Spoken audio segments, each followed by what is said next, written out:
Yeah. So one of the now that houses are being completed, finally, of course, the aim is to get them revalued on a commercial basis, because we've usually got a 10-year lease. We might have a 20-year lease, whatever it might be. And if once the money's hitting the bank, it would be worthwhile going to the bank, the mortgage broker, and seeing what the commercial lenders will value the properties at. So, got one participant in your place, have you, Paul? Yep, just one at the moment. And see the spreadsheet on the screen? Yep. And what's the rent that they're generating? 53,000, including the pension part of it. Oh, so yeah. all up 53.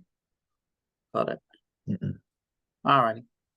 Then that's not going to work today until we get another participant. Correct. Do you know how they're going with another participant at all? I haven't heard anything as yet, but the one that's in there at the moment is funded for a 3-bedroom housing. Oh, yeah. So if I get a secondary one with a funding of a 2-bedroom, I think it's around 71,000. Yeah, got it. All righty. So if that's what we aim for, so plus the 53 plus the 71. Yep. Because at the moment, we're not going to go and refinance that on a commercial basis, okay? Because I'll use it I'll just do that again.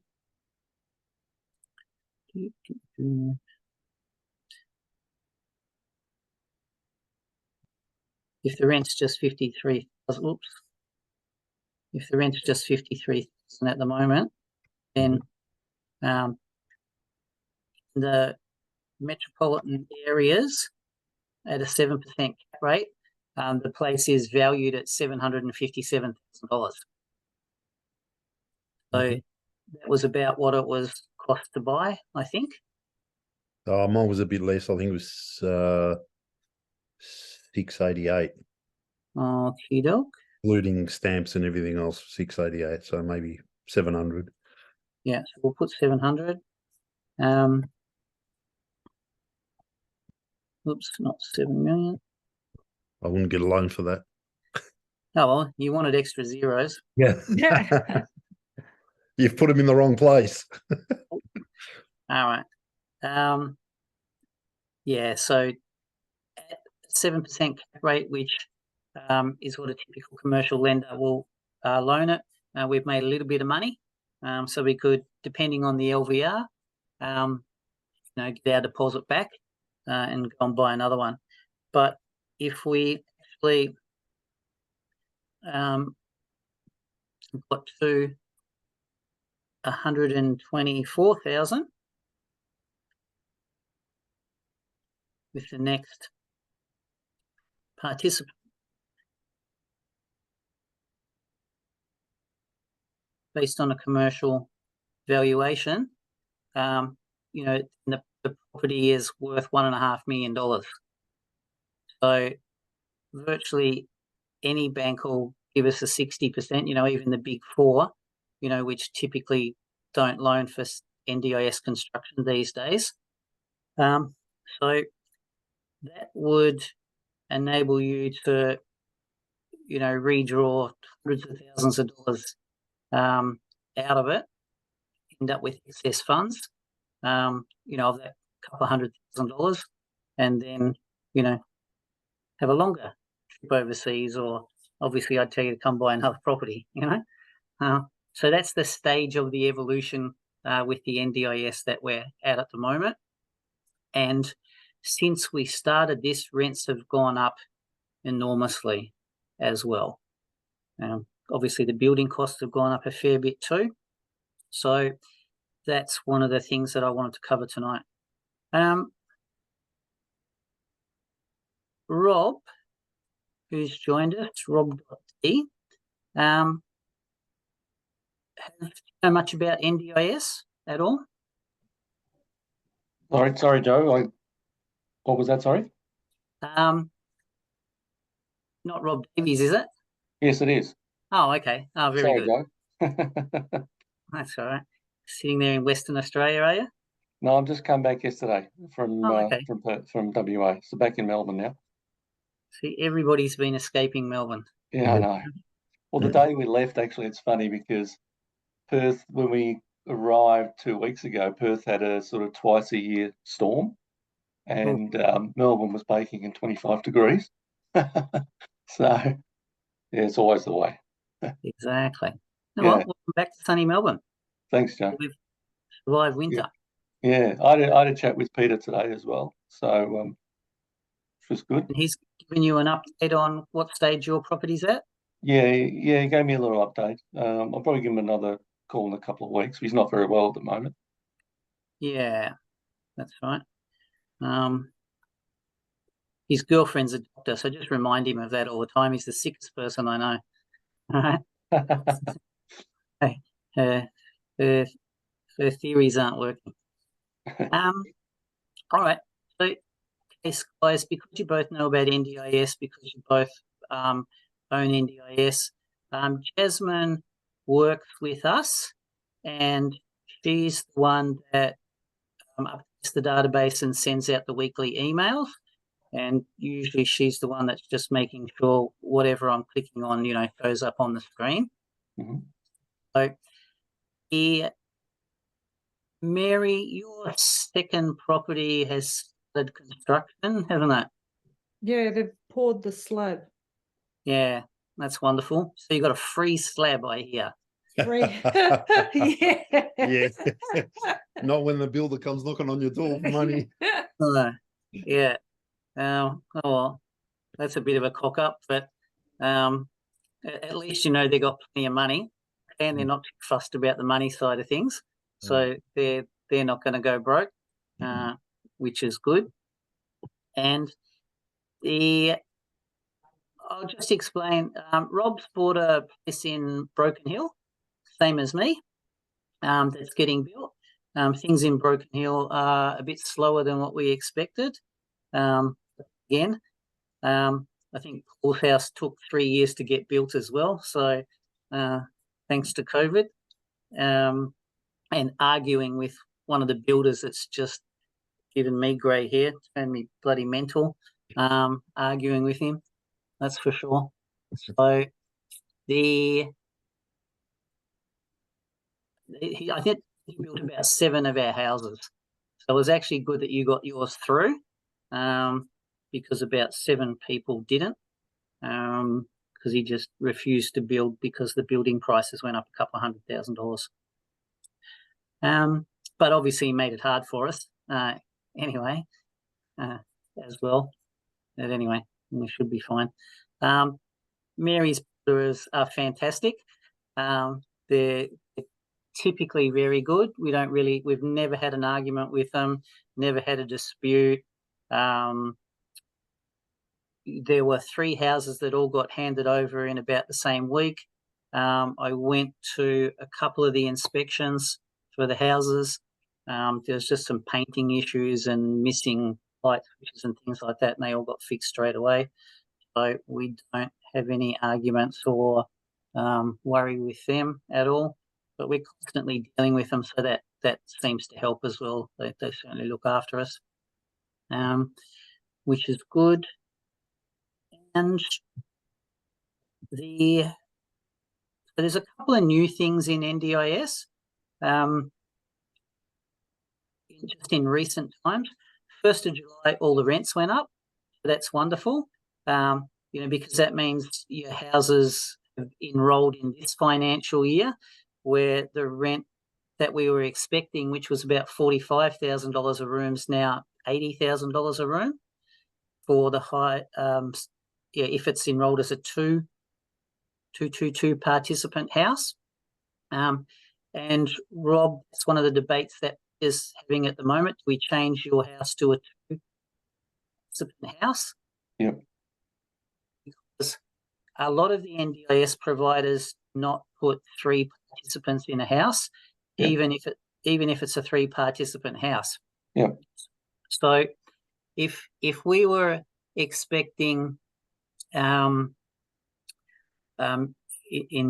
Broken Hill with the new pricing, Mhm.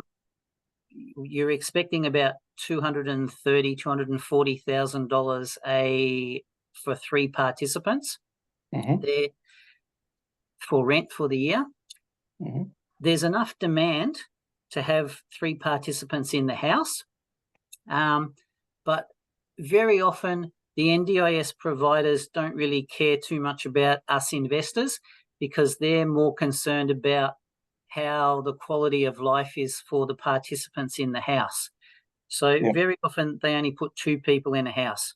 Mhm. And virtually all our houses that have been completed have all been 3-participant houses, but none of them have had 3 participants, because the NDIS providers reckon that's too many people coming and going out of the house. There's too much equipment for high physical support to sit in something with 1 living area, typically. And so they're more concerned about the participant, and obviously we're very concerned about the dollars. So even if it would take 3 participants and you'd get 235, 240, most of those NDIS providers only put 2, and one of the NDIS providers that we're dealing with for Broken Hill would only put 2 people in there.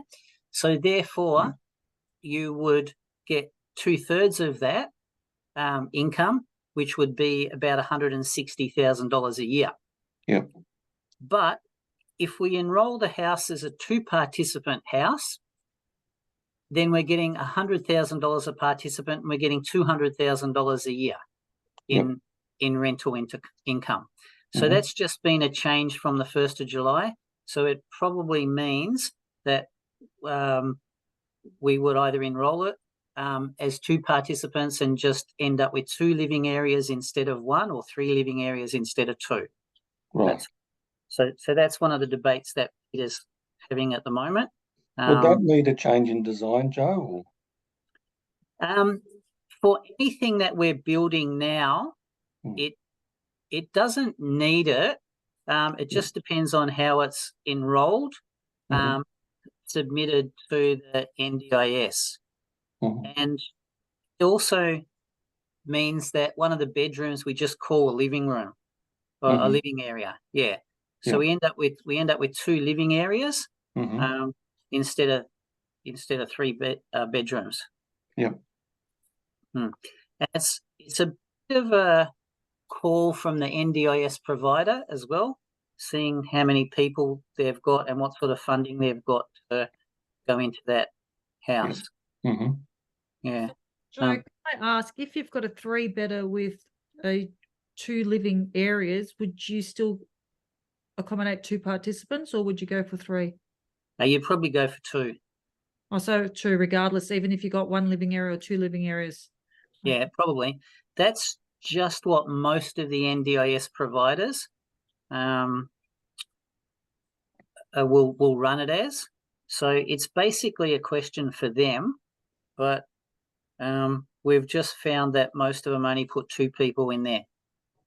That's because if you think they've got carers, they've got friends, they've got relatives, you've got changeover of shift, you've got the manager comes around and has a look to see what's going on. There's a fair few people coming in and out of the houses a lot of times. So I sort of understand it, but where we've been building, typically it's been that much demand that, you know, if they hadn't have changed things on the 1st of July, we would just have tried to shove 3 participants in to the houses. But people like Everhomes have never put 3 participants into a house, and the others have sort of come to that conclusion as well. And the government's come to the same conclusion, which is why they've increased the rent so much. So, you know, like an improved livability person was only getting $20,000 a room, but now it's gone up to about $70,000 a room if they're in a 2-participant house as opposed to a 3-participant house. So the way they've structured the rent, it's to push you to just have 2 participants in the house anyway. Yep. Because the rent for 2-participant house went from 40,000 to 80,000, but the rent for 3-participant house went from about 40 to 45. So it was you can tell what they want you to do just by the carrot that they wave in front of us. Yeah, it's typically 2 people. But to start off with, we'll sort of take what we can get to catch up on the delays that we've had. That's actually Peter Bolt ringing now. Rob? Yep. Anyway, so there's a couple of things that are new that I just wanted to touch on. I'll do something new each Tuesday night. If you've got friends, relatives, anybody else that's interested in NDIS, every Tuesday night, 8 o'clock, I'll run a Zoom call. It'll be a little bit different every time. We would typically do the introduction and the overview, explain why the government's paying so much money, have a look at anything that's new, and then have a look at some property examples that you guys could be purchasing for your next one. So to start off, we'll just have a look at something light-hearted you may or may not have seen.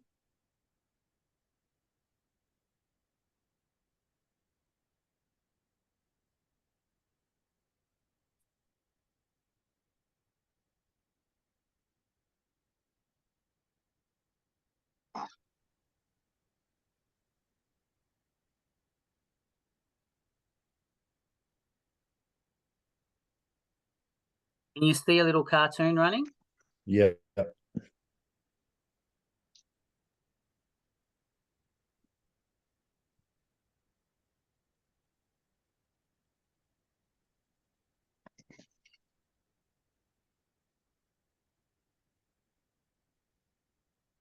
No volume though.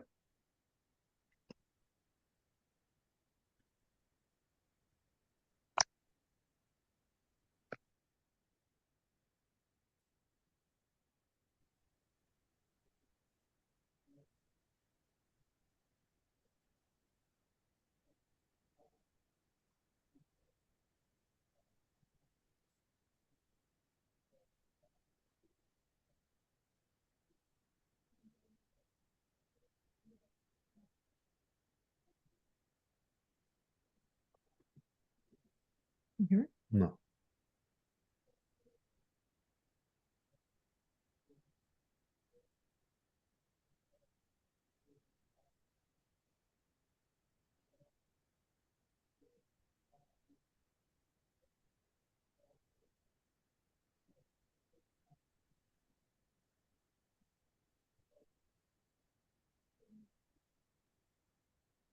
It's from his end.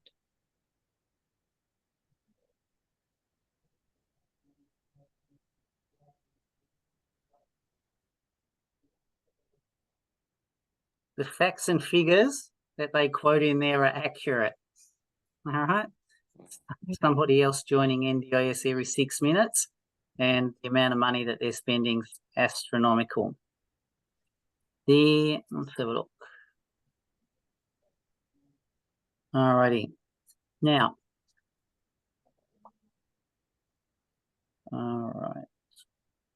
Just want to go to share the screen. Things pop up in the way. All right. So today, 26th of the 9th, got an email asking me how I'd like to earn $171,000 a year. So you see the picture of the Queensland beach house? Yep. Yep. All right. Now, to have an investment property giving you $171,000 a year, how much do you think you'd need to spend? All righty. $9.7 million for that particular one. So it would be a whole lot smarter if we just went and bought something like, let's have a look. Can you see $865,000 price tag sitting there? Yep. Yeah. Yep. All right. So this is a house in Mildura, just on the other side of the river in the New South Wales side, and the rent, $173,000 a year. But you can buy that for $865,000. This is a debate that we've had with somebody and their stressed out wife yesterday, was instead of spending all their hard-earned money on one luxury house to live their retirement out, why don't they just buy one NDIS house just by refinancing up their house instead of selling it off and moving off where they wanted to retire? That gives them enough rent to live in a $9 million, $10 million house, whatever it was, by spending $865,000.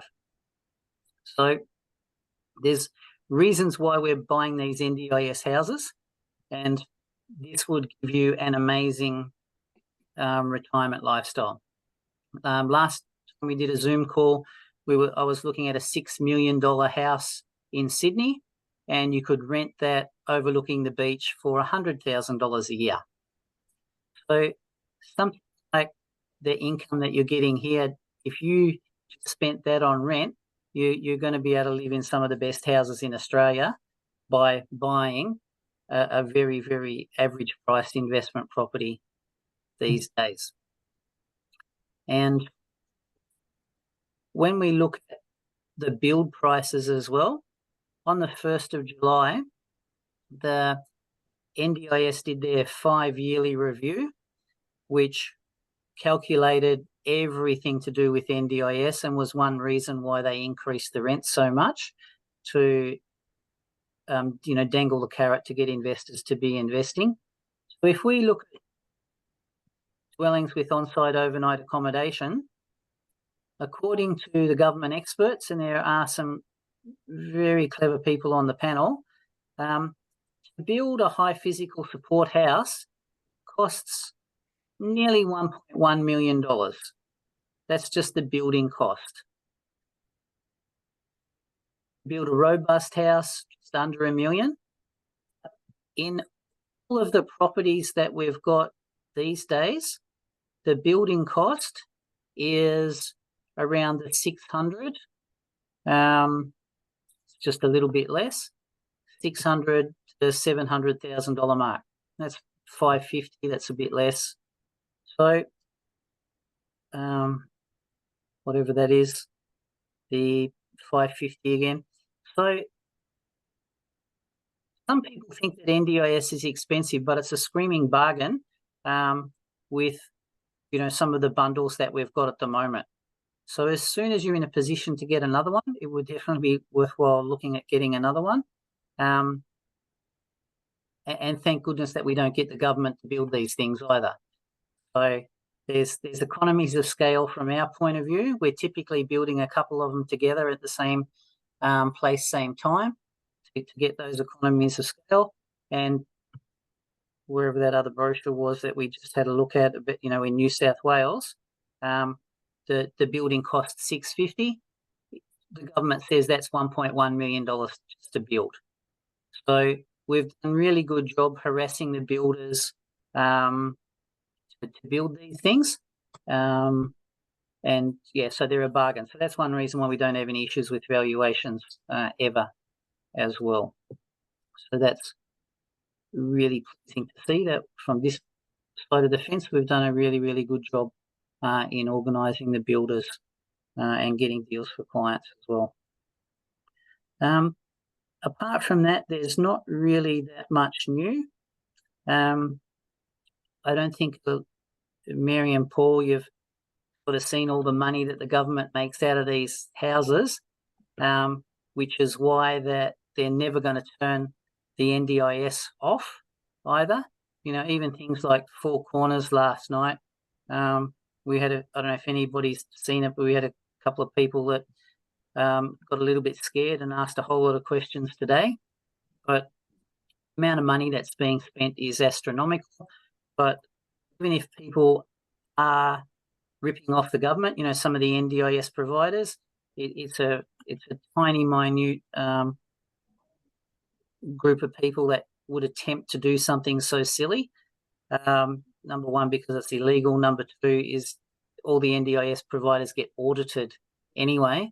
One of our NDIS providers audits their books every 6 months and then distributes the income from there. So with an independent accounting company. So it's very short term, very stupid to try and rip off the government. And obviously you're not going to be able to get away with it for too long. So that's no issue as far as we're concerned. And it doesn't affect us because the government's paying the rent. The rent is a predetermined amount based on the occupancy of the house. So no issue as far as we're concerned. But just keep in mind that for every house that we build, there's probably 8 to 10 full-time jobs that we create. Most of those are carers running 24-hour care, 7 days a week. Of course, you've got the people that have to administer that, the accounts people, all the admin, all the people running the plan for the disabled people, the bus driver that comes and picks them up, etc., etc. So there's, you know, even if we get paid 150 grand in the first year, the government's getting back well over 400 minimum. So it's, you know, keep that in mind. Even though we're getting huge rents, the government is making money up front in the first year, but it's also saving anywhere from $14,000 a week in hospital accommodation costs up to $20,000 a week in hospital accommodation costs. The next round of properties that we're looking at are profit share properties, which are where the robust category clients and we get more than the rent. So starting in the mid 800s, the price is all around that 550 for these particular ones. We're actually getting around $250,000 a year in rent for something like this. And that's why I was poking around with the spreadsheet at the start to see that these sort of things are worth over $2 million once they're completed and once there's money going into the bank.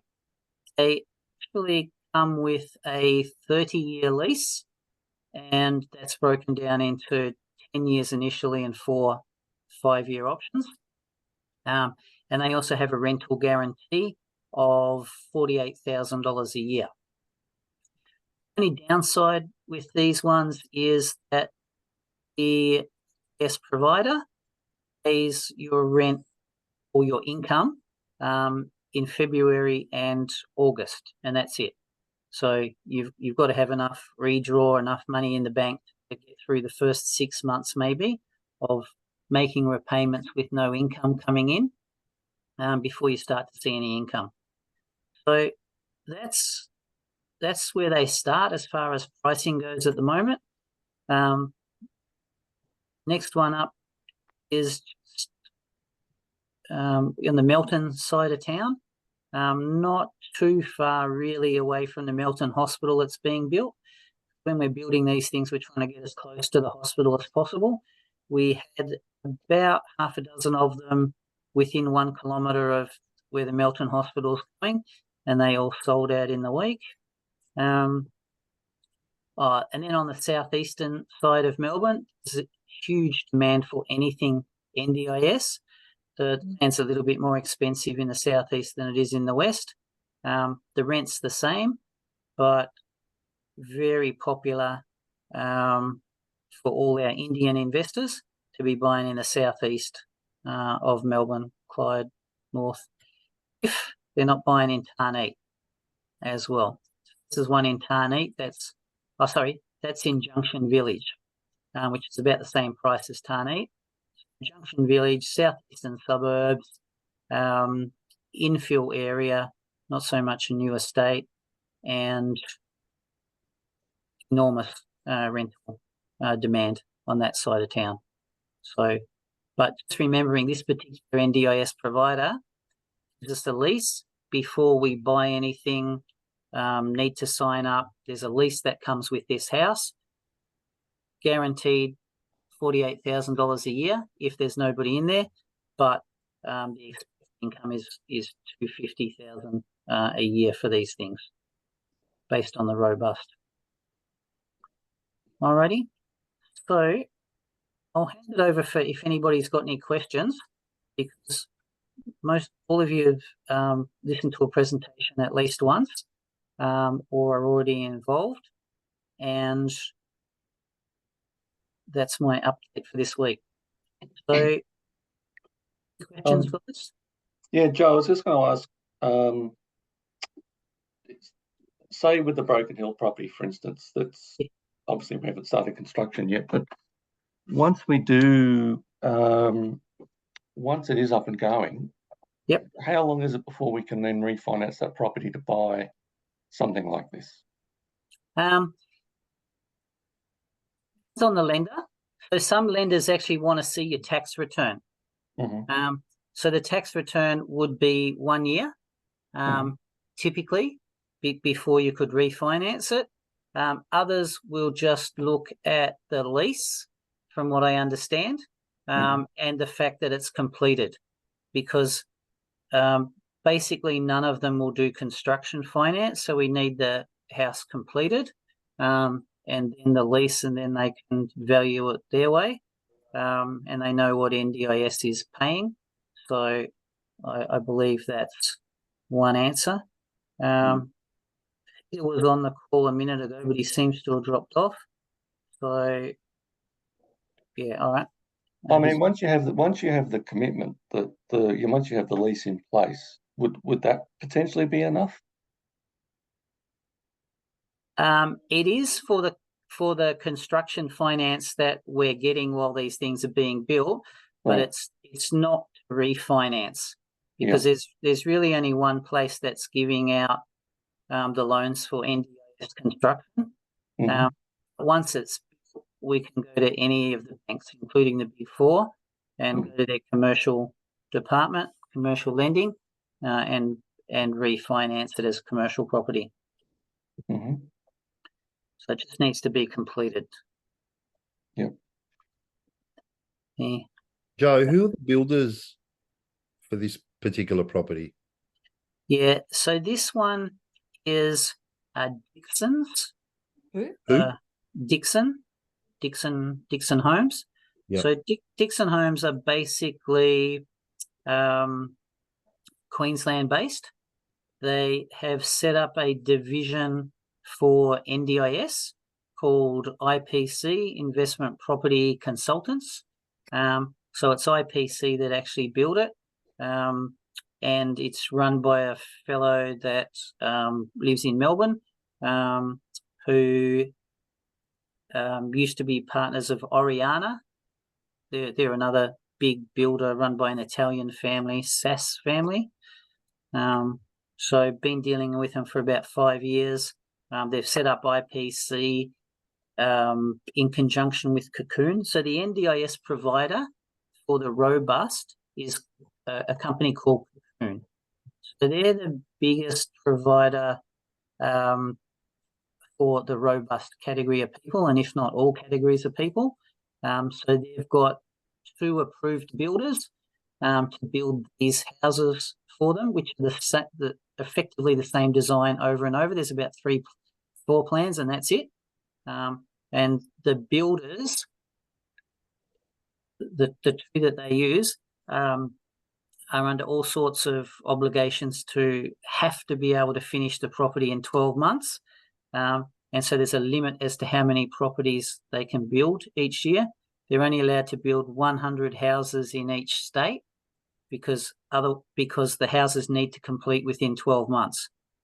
So that's been obviously completely different to what's happened during COVID, but learning from that disaster has had ramifications all through NDIS, because an NDIS participant gets their accommodation finance approved, but it only lasts for 12 months. So if they get a house allocated to them and they don't move in within 12 months, their finance disappears for it and that needs to be reapplied. To get finance approval can take up to 12 months. So now they've just wasted 2 years and they've had to pay somebody to get the plan done and all the admin apart from that as well. So the NDIS provider insists that the houses get done within 12 months and therefore there's only a couple of builders that guarantee that they'll do that and build to the NDIS provider specifications, which are above the standard NDIS specs as well. So they are your SDA provider, Cocoon, is that right? They're the NDIS provider that look after the participants. Yeah. And they actually have a company that is part of the same group effectively that does the SDA sort of things. So the lease is signed, you sign the house over to them as far as the whole house, not per participant. That's right. And they give you, did you say a 40% return every 6 months? 40% of the profit. So of the property. So that of the profit. So this is this particular house has a bank account associated with it, this robust category. So into that bank account is all the rent that gets generated, all the fees that NDIS pays for doctor's visits, physiotherapy visits, behavioural psychology appointments, trips to the football, trips to the Gold Coast, sex workers, as we saw in the Pauline Hanson video, any other therapy required, etc. There's a fee, there's a schedule, like the Medibank schedule. When you're sitting in the doctor's office, you can actually see what schedule he's charging you and he taps it into the computer. Same with the NDIS. If they get a massage, it's this schedule. But the massage therapist works for Cocoon. So Cocoon charges the government. Government might pay $200, but that person gets paid $100 because they're on staff. So the $100 gets paid to the staff member out of the bank account, and the fee that's charged to the NDIS gets paid into the bank account. So every 6 months, that profit gets divided up, 40% to you as the house owner and 60% to the NDIS provider who's provided all the services. So obviously the return is a lot higher than what I'm currently doing, let's say now, where I build a house and I'm getting 100% of just the accommodation part of, That's right. Yeah. So these things have only existed since April of this year. And then there was about 4 months to get a lease organised in the best interest of our clients. So there's a whole lot of extra features that we've got in the lease over and above their standard lease for our clients because no investors were building a robust house because the rent was only $40,000 a room a year. But if you build a high physical support house, the cost to build it was the same, but at least you could have 2 or 3 people in that house instead of just one person. So you were getting, we were expecting $100,000 to $150,000 a year in rent instead of $40,000 a year in rent. So one of my business partners went to this NDIS provider and said, we can get you the investors. They've got hundreds of people on the waiting list, but you need to do a better deal than just paying them the rent. So that's where they came up with a share of all the services side of things. So this property, they would get 2 participants in, being a robust? Yeah, usually they would, and usually they'd not be both robust participants. So robust participants are the ones that have the mental issues.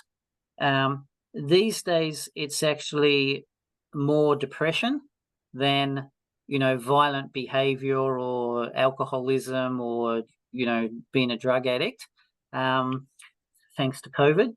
So yes, you can put two depressed people in a house together, but usually what they'd do is they'd have one in the house, robust, and then they'd have an improved livability or, you know, the fully accessible sort of person. Would they last with the robust person? Depends if they're a crazy person or not. So there are some of these robust people that actually need 3 bodyguards at all times to keep them under control and to keep the carer, who's also there, as safe. So the income that the NDIS provider is generating from somebody with such bad behaviour is enormous. And you'd actually be getting more than 250 grand a year as your share, even with one person like that in there. So I know with the robust buildings, they build them differently. The walls are different plaster and what have you. That's right. And no doubt there would be some damage at some stage if it's a robust property. So who covers the cost of that? Is that the government covers that, or the investor or the owner would need to cover that through their insurance? All of the above.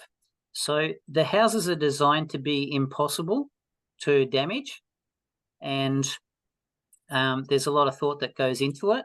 And some of the houses that we build are basically just concrete walls, so they can't be damaged, and they're even tied down to the slab, and then the ceiling is tied to the walls as well. So even a cyclone can't destroy it. The insurance that we always talk about for you guys as landlords is to include malicious damage and also to include uninvited guest. So malicious damage is, you know, if they do go crazy and try to burn the house down, you know, can't always, you know, stop them sticking knives in toasters or, you know, something like that. So your insurance covers it from that point of view.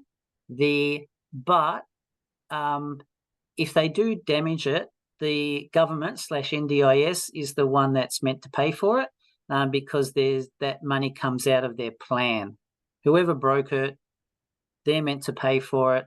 The money comes out of the plan that's associated with that particular person. Yep. So you're sort of the last line, and the NDIS provider and the SDA provider have to have the insurances on the house as well. And that's part of the lease. They've got their insurance, you've got your insurance. So you're probably 3 levels away from having to pay for anything, but you would definitely just take that insurance anyway, just to be 100% safe. All right, other questions?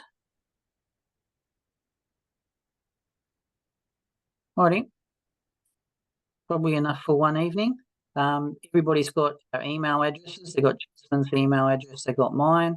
So any other questions or the presentation, if you want it, or the property examples, happy to email them out.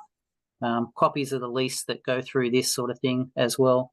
Happy to send out to everybody too. Alrighty. No worries. Thanks, Joe. Right. Yeah, Thanks, guys. Thanks. Yep, Bye-bye. Thanks, Yeah. guys. Bye.